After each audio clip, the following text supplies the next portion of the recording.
at the time, comes out and says, I don't think she was doing it on purpose. The coach says that. Go all the way to the front. This is how she plays. Look, damn, girl. She's obviously very sweet. She doesn't at all have any negative intent at all. She doesn't hit hard, and she plays very clean basketball. White privilege. And watch what she does to the eyes. You see? Ooh, wow. The play in the last game, I didn't see the play in real time. That's her in the back. You sure about that? You sure about that? Straight to a press conference. So you can pause it right there. And that's her right there. That's her in the back, and that's the foul. Here comes kindness. I stand by them. I will always stand by them. Amen. Everybody else can go to hell. Wait a minute. Kindness. Wait a minute. So you know what? We need kindness. Grace. They go high, you go. Grace. Sounds like a wholesome Christian. And goes, hey, by the way, go to hell, and then you leave. Walking, talking contradiction. Everybody else is trying to divide our locker room. No. Not having your players back will do it. There is footage out there that Stephanie White absolutely does not want you to watch back-to-back. Not the foul itself, not the press conference where she defended the player who committed it. The footage that matters most is the sideline angle from the original broadcast, played right next to the explanation she gave 3 days later. Because those two things cannot both be true at the same time. And once you see that comparison, the entire story looks completely different. Before we get into all of it, if you're new here, go ahead and hit that subscribe button right now. This channel covers stories exactly like this one. The ones where the footage tells a different version of events than the official explanation. You are going to want to be here for what comes next. After the DiJonai Carrington clothesline from hell incident the other day, in which she came out and said, oh, DiJonai's she's not a dirty player. She just plays real hard. Blah, blah, blah, blah, blah. I mean, look, she turns into the Charlie Brown teacher pretty quickly with a lot of people. At least with me, she does. The moment I realize she's going to do it again and not back her own player, yeah, I'm out. I got to tell you, one of the most obvious traits of a terrible leader, not taking any responsibility. Sophie Cunningham goes up in traffic. DiJonai Carrington comes in on the contest, and instead of getting anywhere near the basketball, her arm catches Cunningham directly across the neck with enough force that Cunningham drops immediately. No delayed reaction, no dramatic fall. She goes straight down and stays there while trainers rush over from the sideline to check on her. The officials do not deliberate on this one. It gets ruled a flagrant 2 foul on the spot, which in the WNBA is the most severe individual foul classification available. That ruling automatically triggers an ejection, and Carrington is removed from the game before the broadcast even finishes showing the replay from a second camera angle. The second angle, by the way, makes it look even worse than the first. Flagrant 2 fouls in professional women's basketball are rare. They do not get called on borderline contact or questionable plays. The threshold requires that the officiating crew collectively determines the contact was both excessive and unnecessary. When all 3 officials on the floor reach that conclusion in real time without review, it tells you something about how the play actually looked from the closest possible vantage point. He has to be fired immediately. Indiana Fever head coach Stephanie White walked past her own player Sophie Cunningham to check on DiJonai Carrington after the hard foul.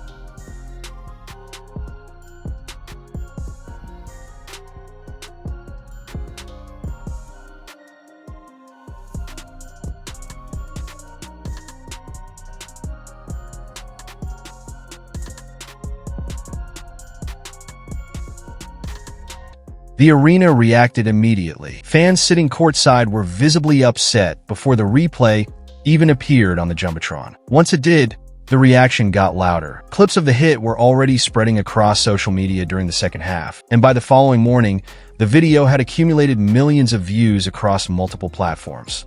Everyone was watching, and everyone had a very clear opinion about what they had just seen. Right after the game ends, reporters gather around Stephanie White for the standard post-game press conference. This is routine. Coaches answer questions about performance, strategy, and any notable moments from the game. A flagrant 2 ejection absolutely qualifies as a notable moment, so naturally the questions go there immediately. White does not hesitate. She does not express concern or uncertainty. She does not say she needs to review the play before commenting. Instead, she goes straight into a defense of Carrington that is detailed, confident, and warm. Yeah, I mean, look, it was a hard foul. I don't think that DiJonai intentionally came out to get her across the neck like she did, but it did happen, and I thought it was the right call.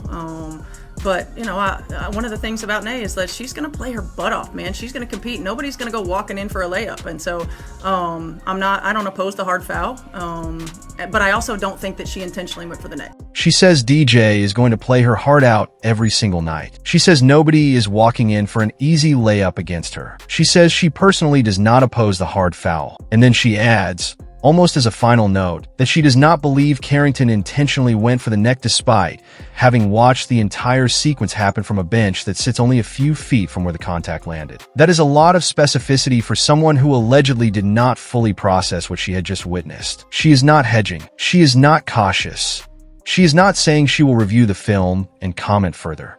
She is confidently defending the player who just got ejected while the player who actually absorbed the hit is still being evaluated by medical staff. Here is the detail that makes this press conference especially complicated. Stephanie White and DiJonai Carrington have history that goes well beyond one shared season. White coached Carrington for 2 full seasons at the Connecticut Sun before either of them arrived at their current positions.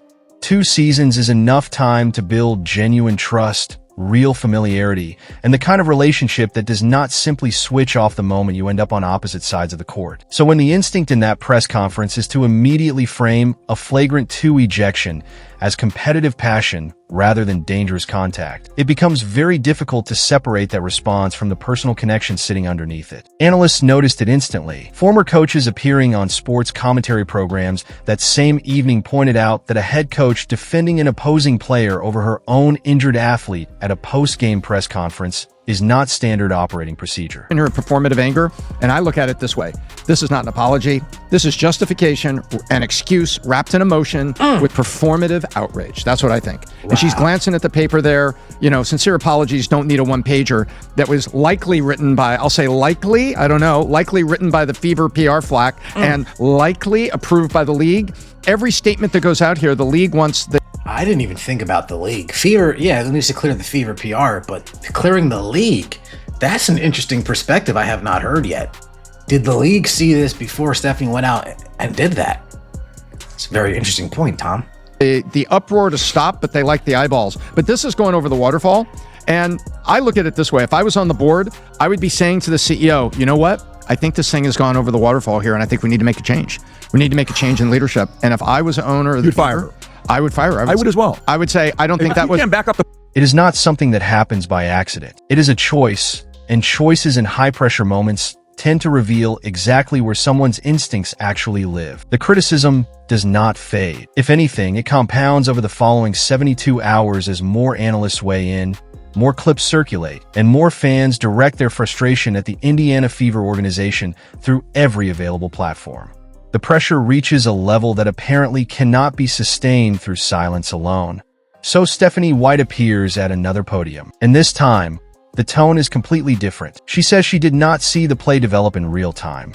She explains that she went directly from the bench to a scheduled press conference immediately after the game and only had the opportunity to watch it on replay afterward. She says that once she watched it over and over again, she could absolutely see how egregious it looked. She says she takes it personally when anyone suggests she does not have her players' backs. I couldn't see it. Say about the play in the last game, I didn't see the play in real That's time. her in the back. You sure about that? You sure about that? Straight to a press conference. So you can pause it right there. And that's her right there. That's her in the picture? back, and that's the foul. What do you mean you can't see the foul? Unbelievable. And she says she got a better view than some of the referees got. And then this is how she comes and cries on TV about the criticism she got. How dare people on social media call her out? Go for it.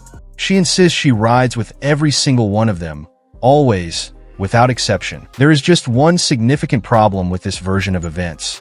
The original broadcast captured sideline footage from the Indiana Fever bench during the exact moment the foul occurred. In that footage, Stephanie White's head is not turned away. She is not leaning toward an assistant coach mid-conversation. She is not looking down at a clipboard or monitoring a substitution situation. She is facing the court directly, with a completely unobstructed line of sight to the precise spot where the contact happens, and her eyes track the play from start to finish.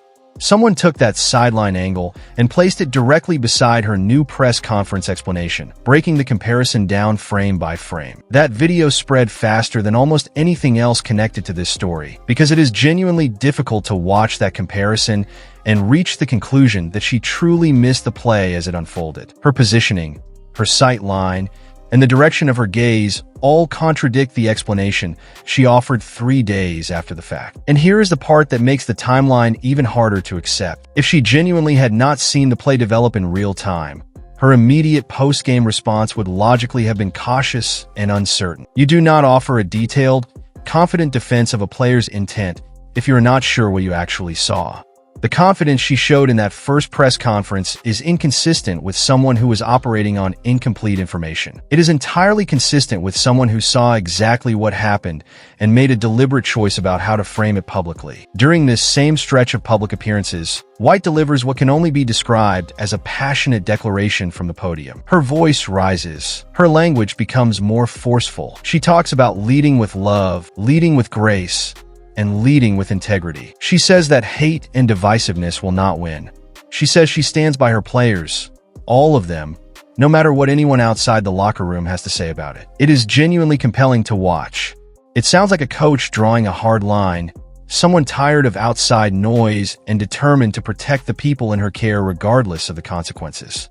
The problem is that the speech raises an unavoidable question that nobody in that room asks directly, but that everyone watching from home is already asking themselves.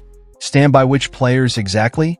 Sophie Cunningham was also on that roster the night the foul happened. She wears the Indiana Fever jersey every single game. She sits in the same locker room, practices under the same coaching staff, and follows the same game plan prepared by the same head coach who just delivered a passionate speech about standing by her players without exception. If that loyalty runs equally in both directions, then Cunningham should have received the full force of that passionate energy the moment she needed her own coach to look a reporter in the eye and say the hit was dangerous, unacceptable, and nothing close to a coincidence. Instead, Cunningham had to wait 3 days. And the acknowledgement only arrived after public pressure made the original position impossible to maintain. That is not unconditional loyalty. That is loyalty with conditions attached. And those conditions appear to be shaped significantly by a coaching relationship that existed before either player was ever on the Fever's roster. Patrick Bet-David reviewed the footage publicly and said what a large portion of the audience was already thinking. That Stephanie White saw that play happen in front of her and chose to frame it the way she did. And that her reversal days later was not a coach gaining new information. It was a coach recalibrating once the fallout exceeded what a confident initial defense could absorb. Just days after the Cunningham incident, Carrington is back on the court and guarding Cecilia Zandolini of the Golden State Valkyries. Reaching for the basketball, her arm comes up and catches Zandolini directly across the eye. No flagrant foul is called this time. No ejection follows. But the clip travels across social media almost immediately because the nature of the contact looks disturbingly familiar to what had happened only days earlier. Another contested play. Another opponent's face absorbing the contact instead of the ball. Then, in that same game, Carrington catches Tiffany Hayes across the mouth on a heavily contested possession. That is 2 separate instances of face-level contact in a single outing, stacked directly on top of the ejection that had already generated national headlines days before. One isolated incident can reasonably be categorized as an aggressive defender having a tough moment. A second nearly identical play in the same week against a different opponent forces a more uncomfortable conversation. And when you go back further into Carrington's career history, you find an entire trail of clips from previous seasons showing a recurring theme. Hard fouls that repeatedly result in contact landing well above the shoulders rather than cleanly on the basketball. That is not a rough week taken out of context. That is a documented pattern spanning multiple seasons and multiple opponents. And it makes Stephanie White's original framing of Carrington as simply someone who plays with maximum effort considerably harder to defend with a straight face. Because the argument that it is all competitive passion starts to collapse when the same type of dangerous contact keeps resurfacing across years of game tape, involving completely different opponents in completely different situations. Commentators who had already been skeptical of White's post-game press conference used the Valkyries' game footage as confirmation that their concerns were not exaggerated. If Carrington's style continued generating this type of contact and her former coach continued finding reasons to soften the response every time, the conversation stopped being about one flagrant foul. It became a direct question about whether White was genuinely capable of holding this particular player accountable, or whether a two-season personal coaching relationship had made that kind of objectivity structurally impossible for her. That is a serious question for any head coach to face, and the timing of the Valkyries footage made it impossible to avoid. Sophie Cunningham did not stay quiet and let her coach's version of events define the narrative. In her own post-game comments, she called the foul intentional. She described what it felt like to absorb that kind of contact and made it explicitly clear that she did not believe for a single moment it was incidental. She was direct, composed, and consistent in the way she characterized what had happened to her on that court. That creates a direct, documented contradiction between what the injured player said and what her own head coach initially said about the same play. Cunningham says intentional. White says she does not think it was intentional. Both of them are talking about the same fraction of a second, the same contact, the same outcome. But they arrive at opposite conclusions about what it actually was. When audiences are forced to choose which account to trust, the instinct almost universally goes to the person who physically absorbed the contact. Cunningham has no prior coaching relationship with Carrington. She has no personal history that would create a natural bias towards softening her description of what happened. She had every reason to tell her story plainly, and that is exactly what she did. The gap between Cunningham's account and White's initial account is not a minor discrepancy that gets smoothed over with time. It is a fundamental difference in how the same play gets described depending on where your loyalty is anchored before the conversation even starts. And that gap is precisely what kept this story alive across news cycles that would normally have moved on to the next controversy within 48 hours. Not everyone inside the Indiana Fever organization turned against Stephanie White during this period. Caitlin Clark, arguably the most prominent player on the roster and one of the most recognizable athletes in women's basketball, publicly defended her head coach after the backlash reached its peak. Clark spoke about White's emotions during this stretch, noting that coaches are human beings and that there are moments in this job that are genuinely difficult regardless of how thick your skin is. She mentioned that she had been through similarly hard moments herself and that she empathized with what White was navigating publicly. Clark also said that when the Fever took the court the next time out, she told White before the game that there was absolutely no way they were losing that night. And they did not. That level of public support from your franchise player is not nothing. It is a meaningful expression of loyalty from someone who did not have to say anything at all. But here is what makes Clark's support simultaneously touching and complicated. Her defense of White does not address the core contradiction at the center of this story. It addresses White's emotional state and human fallibility, both of which are completely valid and understandable. What it does not address is why the initial post-game response was so specifically protective of the player who caused the harm rather than the player who sustained it. Those are two separate conversations, and conflating them allows the more uncomfortable question to drift quietly into the background without ever being properly examined. The locker room split that this situation exposed is actually the most revealing element of this entire story. Some players clearly responded to White's defensive instincts with sympathy and understanding. Others,